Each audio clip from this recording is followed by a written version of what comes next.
రకాలుగా గురవుతా ఉన్నాడు అని చెప్పేసి అనేది కేసముద్రం మార్కెట్ చూసినా మనకు అర్థమవుతుంది. ఇక్కడ బేరసారాలు జరుగుతాయి. రైతు అమ్ముతాడు, వ్యాపారి కొంటాడు. కానీ సరుకు దిగుమతి ఇక్కడ చేసుకోరు. ఫలానా దగ్గరికి సరుకు దిగుమతి చేసుకుంటాం రమ్మంటారు.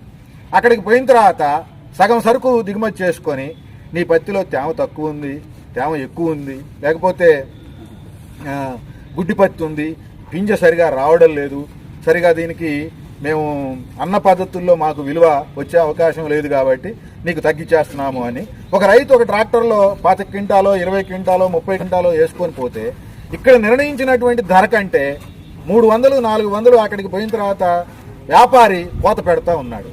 దీంతో ఒక్కొక్క ట్రాక్టర్కి రైతు ఒక 10,000 రూపాయలు, 7,500 నుంచి 10,000 రూపాయల వరకు తనకు వచ్చేటటువంటి ఆదాయాన్ని కోల్పోయేటటువంటి పరిస్థితి కనపడతా ఉంది.